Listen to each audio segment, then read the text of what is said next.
ایک سوال پوچھا گیا ہے کہ کیا پیشاب قضاء حاجت کے لیے سر ڈھانپ کر باتھ روم جانا سنت سے ثابت ہے؟ نیز باتھ روم جانے کے آداب اور سنن کیا کیا ہے؟ دیکھیے، قضاء حاجت پیشاب کرنا ہر انسان کی ایک بشری ضرورت ہے، اور یہ ضرورت کیسے پوری کی جائے، اسلام میں اس کی مکمل رہنمائی موجود ہے۔ ہماری شریعت الحمدللہ مکمل اور جامع ہے۔ اس میں استنجا جیسی معمولی چیز کے لیے بھی تفصیل سے آداب اور سنتیں بیان کی گئی ہے، اس لیے اسلام کو دین فطرت بھی کہا جاتا ہے۔ حضرت سلمان رضی اللہ تعالیٰ عنہ فرماتے ہیں کہ مشرکین مکہ مذاق اڑایا کرتے تھے کہ تمہارے نبی نے تمہیں چھوٹی چھوٹی چیزیں یہاں تک کہ پیشاب کرنے کا طریقہ بھی سکھا دیا ہے۔ تو میں نے کہا بے شک انہوں نے ہمیں منع فرمایا ہے کہ ہم پیشاب کرتے وقت قبلے کی طرف رخ کریں، یا یہ کہ ہم دائیں ہاتھ سے استنجا کریں، نہ پیشاب کو صاف کرنا اس کو استنجا کرنا کہتے ہیں، یا یہ کہ ہم 3 پتھروں سے کم استعمال کریں پیشاب صاف کرنے میں، یا یہ کہ ہم چوپائے کے گوبر، لید یا ہڈی سے استنجا کریں، یعنی پیشاب صاف کریں۔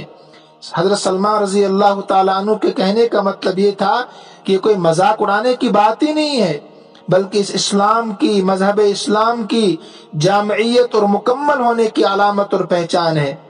لہذا جو شخص قضاء حاجت کو جائے، پیشاب کرنے کو جائے، تو اس کو ان تمام آداب اور سنتوں کا خیال رکھنا چاہیے جو نبی اکرم صلی اللہ علیہ وسلم نے ہمیں سکھائے ہیں۔ سوال پوچھا تھا سر ڈھانپ کر باتھ روم جانا سنت ہے؟ دیکھیے، سنن بیہقی کی روایت ہے کہ آپ صلی اللہ علیہ وسلم جب بیت الخلا جاتے تھے سر ڈھانپ کر جاتے تھے اور جوتے پہن کر جاتے تھے۔ تو سر ڈھانپ کر جانا چاہیے، انہیں سر پر رومال ہو، ٹوپی ہو، عمامہ ہو، خواتین کے سر پر دوپٹہ ہونا چاہیے، لیکن جوتے پہن کر جانا ضروری نہیں ہے، اس لیے کہ اس زمانے میں عالیشان باتھ روم ہوتے ہیں، واش روم ہوتے ہیں۔ اس زمانے میں چونکہ کچے باتھ روم اور واش روم ہوتے تھے، تو لہٰذا جو باتھ روم کے لیے مخصوص چپلیں اور جوتے ہوتے ہیں انہیں کو استعمال کرنا چاہیے۔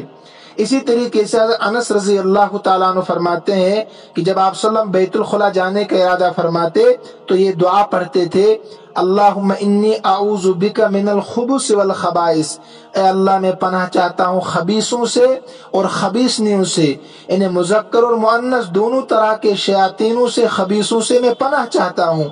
ایک روایت میں بسم اللہ کا بھی اضافہ شروع میں ہے، انہیں بسم اللہ اللہم انی اعوذ بک من الخبث والخبائث۔ تو لہٰذا باتھ روم جب جائے انسان تو ان 2 چیزوں کا خیال رکھنا چاہیے، ایک تو دعا پڑھے باتھ روم جانے سے پہلے، اور سر کو ڈھانپ لے۔ لیکن اگر دعا پڑھنا بھول جائے، باتھ روم میں داخل ہو گیا، اب اگر باتھ روم بالکل پاک صاف ہے، اس زمانے میں ایسے پاک صاف باتھ روم ہوتے ہیں، تو اگر گندگی نظر نہیں آتی ہے، بدبو نہیں ہے، تو باتھ روم میں جانے کے بعد بھی سطر کھولنے سے پہلے اس دعا کو پڑھا جا سکتا ہے۔ اسی طریقے سے اگر میدان میں پیشاب کر رہا ہے تو سطر کھولنے سے پہلے اس دعا کا اہتمام کرنا چاہیے۔ لیکن اگر گندگی نظر آتی ہے، بدبو آتی ہے، پھر دل میں اس دعا کو پڑھ لینا چاہیے، زبان سے پھر نہ پڑھے۔ اسی طریقے سے اگر وضو کرنے کی ضرورت محسوس ہو تو وہاں پر بھی دعاؤں کا اہتمام کیا جا سکتا ہے، جو شروع میں دعا ہے وضو کے آخر میں ہے، بیچ میں ہے، اگر وہاں گندگی اور بدبو نہیں آ رہی ہے پھر ان کو پڑھا جا سکتا ہے۔ اسی طریقے سے قبلے کی طرف نہ رخ کرے اور نہ پیٹھ کرے، یہ بھی حدیث سے ثابت ہے۔ دیکھیے، اللہ نے 2 مخلوقیں بنائی ہے، جنات اور انسان، یہی احکام کے مکلف ہے، لیکن اس میں ایک فرق ہے کہ ہم شیاطین کو اور جنات کو دیکھ نہیں سکتے ہیں، وہ ہمیں دیکھ سکتے ہیں۔ یہ اللہ کی طرف سے ایک منشا ایسی ہے کہ ہم ان کو اصلی صورت میں نہیں دیکھ پاتے ہیں۔ ہاں، کبھی سانپ کی شکل میں، بلی، چوہوں کی شکل میں دیکھ سکتے ہیں یا کسی اور جانور کی شکل میں، لیکن اصل شکل میں ہم ان کو دیکھ نہیں پاتے ہیں، لیکن وہ ہمیں دیکھ سکتے ہیں۔ لہٰذا ان میں جو شیاطین قسم کے ہوتے ہیں، خبیث قسم کے ہوتے ہیں، یہ کوئی موقع ہاتھ سے جانے نہیں دیتے ہیں کہ انسان کو تکلیف نہ پہنچائے۔ روایت میں کہ اگر انسان بسم اللہ پڑھ کر باتھ روم میں داخل ہوتا ہے تو شیاطین کو انسان کی شرمگاہ نظر نہیں آتی ہے، لہٰذا وہ اس انسان کو پریشان نہیں کر پاتے ہیں اور اس کے دل میں برے خیالات بھی نہیں ڈال سکتے ہیں۔ اس لیے بہتر ہے کہ ہم قضاء حاجت کے لیے ان دعاؤں کا اور سنتوں کا اہتمام کریں جو اللہ کے نبی صلی اللہ علیہ وسلم نے ہمیں سکھائے ہیں۔ روایات سے پتہ چلتا ہے کہ یہ شیاطین جسمانی طور پر بھی انسان کو نقصان پہنچاتے ہیں اور روحانی اعتبار سے بھی نقصان پہنچاتے ہیں۔ لہذا تاریخ میں ایسے بہت سارے واقعے پیش آئے ہیں، کسی انسان پر حملہ کر دیا اور بالآخر اس کو موت کے گھاٹ اتار دیا ہے۔ بعض علماء نے لکھا ہے کہ بیماریوں کے جراثیم شیاطین ہی کے ایک قسم ہوتے ہیں، لہذا ان مقامات پر انسان کی صحت کو بھی نقصان پہنچ سکتا ہے۔ اور روحانی نقصان یہ ہے کہ ان مقامات پر انسان کی شرمگاہ اور ستر کھلا رہتا ہے، لہذا شیاطین انسان کے دل میں فاسد خیالات پیدا کرتے ہیں، خیالات اور خواہشات پیدا کرتے ہیں، اور اتنے زور سے خواہشات دکھاتے ہیں کہ اگر اللہ کی پناہ شامل حال نہ ہو تو انسان ان مقامات پر گناہوں کا ارتکاب بھی کر لیتا ہے۔ تو لہذا ہمیں ان دعاؤں کا اہتمام رکھنا چاہیے۔ اللہ آزماتے ہیں ان مقامات پر بھی کہ انسان مجھے یاد رکھتا ہے کہ نہیں۔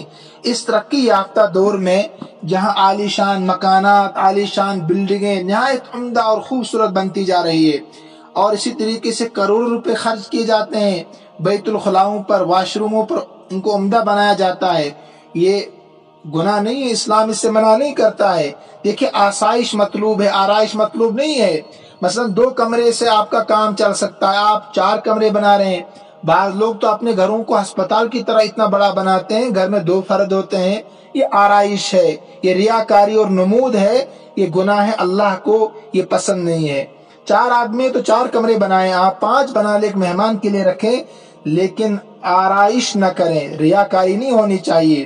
لیکن افسوس تو یہ ہے کہ تعمیر اور ترقی کے نام پر ہم اللہ کے نبی صلی اللہ علیہ وسلم کے بتائے ہوئے طریقوں کو، ان کی دعاؤں کو بالکل بھول گئے ہیں۔ ہماری زندگی سے ان کا بالکل جنازہ نکلتا جا رہا ہے۔ تو لیکن اگر ہم ان دعاؤں کا اہتمام کریں تو ہماری زندگی بھی پرسکون بن سکتی ہے۔ اب اگر یہ دعائیں ہمیں یاد نہیں رہتی ہے باتھ روم جاتے ہوئے، یا یاد ہی نہیں ہوتی ہے، تو بیت الخلاؤں کے دروازوں پر لکھ کر چپکا دیں، تاکہ باتھ روم میں داخل ہوتے ہوئے ہمیں یہ دعائیں یاد آ جائیں اور سنتوں پر عمل ہو جائیں۔ آج کی اس دنیا میں جس کو دیکھو مسائل کا شکار ہے، جسمانی، روحانی، سماجی، معاشی، ہر اعتبار سے پریشانی کا شکار ہے۔ سکون نام کی چیز ہماری زندگی سے نہ جانے کہاں چلی گئی ہے۔ حالانکہ دنیا کی سب نعمتیں میسر ہے، لیکن اس کے باوجود ڈپریشن کے شکار ہے، لوگ خودکشی کر رہے ہیں، منشیات کے شکار ہیں، چھوٹے چھوٹے بچے ہلاکت میں اپنے آپ کو ڈال رہے ہیں۔ میرے بھائیو، اگر ہم زندگی کے ہر قدم پر حضور صلی اللہ علیہ وسلم کی سنتوں کا اہتمام کریں تو ہم ان پریشانیوں سے، مشکلات سے بچ سکتے ہیں۔ میں نے عرض کیا ابھی کہ 90% روحانی، 50% جسمانی بیماریوں کا تعلق صرف بیت الخلاء واش روم سے ہے۔ ایک سنت کو چھوڑا، چھوٹی سی دعا کو چھوڑ دیا، اتنے بڑے بڑے مصائب میں، مشکلات میں، بیماری میں مبتلا ہو جاتے ہیں، اور پھر ڈاکٹروں کے چکر لگاتے ہیں، لیکن دعاؤں کا اہتمام نہیں کر سکتے ہیں۔ ہر گندی جگہ، جتنی گندی جگہ ہوگی وہاں پر شیاطین ہوتے ہیں، جراثیم ہوتے ہیں، اور جنات اور شیاطین وہاں رہنا پسند کرتے ہیں۔ اب ظاہری طور پر ہم اپنے بیت الخلاؤں کو کتنا بھی صاف ستھرا رکھیں، یہ تو مقصود ہے، الطہور شطر الایمان، پاکی تو آدھا ایمان ہے، لیکن جب تک دعاؤں کا اہتمام نہیں کریں گے، سنتوں کا اہتمام نہیں کریں گے، تو میرے بھائی اس وقت تک ہم ان گناہوں سے اور ان پریشانیوں سے، مشکلات سے، روحانی جسمانی بیماری سے نہیں بچ سکتے ہیں۔ یاد رکھیں کہ سنت کے دنیاوی فوائد بھی ہوتے ہیں اور اخروی فوائد تو ہے ہی۔ ہاں، بعض سنتوں کے فوائد دنیا میں ہمیں نظر نہیں آتے ہیں، الگ بات ہے، لیکن ہر سنت کے دنیاوی فوائد بھی ہوتے ہیں، اور آخرت میں تو اسے درجات بلند ہوں گے ہی۔ اور اسی طریقے سے باتھ روم سے نکلنے کے بعد بھی اللہ کے نبی صلی اللہ علیہ وسلم نے دعا سکھائی ہے کہ اللہ نے اس کو عافیت بخشی ہے، سکون، اطمینان دیا ہے، اب بھی اللہ کا شکر کرنا چاہیے۔ 3 طرح کی دعائیں احادیث سے ثابت ہے کہ قضاء حاجت سے فارغ ہونے کے بعد، واش روم اور بیت الخلاء سے نکلنے کے بعد، ان دعاؤں میں سے جو دعا انسان پڑھنا چاہے پڑھ سکتا ہے۔ پہلی دعا مختصر ہے، غفرانک، اے اللہ میں تجھ سے اپنے گناہوں کی معافی طلب کرتا ہوں کہ میں گنہگار ہوں، اس کے باوجود تو نے مجھے اطمینان، سکون اور عافیت بخشی ہے، اس گندگی کو مجھ سے دور کر دیا ہے۔ اور دوسری دعا ہے، الحمدللہ الذی اذهب عني الاذى وعافانی، اے اللہ تمام تعریفیں تیرے لیے ہے جس نے مجھ سے گندگی کو دور کر دیا، تکلیف والی چیز کو دور کر دیا، اور مجھے عافیت اور سکون والی زندگی بسر کر دی۔ تیسری دعا ہے الحمدللہ الذی اذاقنی لذتہ ودفع عنی اذاہ وبلغ فی قوتہ، تمام تعریفیں اس اللہ کے لیے ہے جس نے اس کی لذت مجھے حاصل کرنے کی توفیق عطا کی اور اس کی گندگی کو، بیکار چیز کو مجھ سے دور کر دیا، اور اس کھانے کی جو اندر طاقت تھی، قوت تھی، وہ میرے جسم کے اندر باقی رکھی۔ تو ان دعاؤں میں سے جس دعا کو انسان پڑھنا چاہے، جو دعا یاد ہو، اس کا اہتمام کرنا چاہیے واش روم اور باتھ روم سے نکلنے کے بعد۔ اللہ رب العزت مجھے بھی آپ سب کو بھی عمل کرنے کی توفیق عطا فرمائے۔ السلام علیکم ورحمۃ اللہ وبرکاتہ۔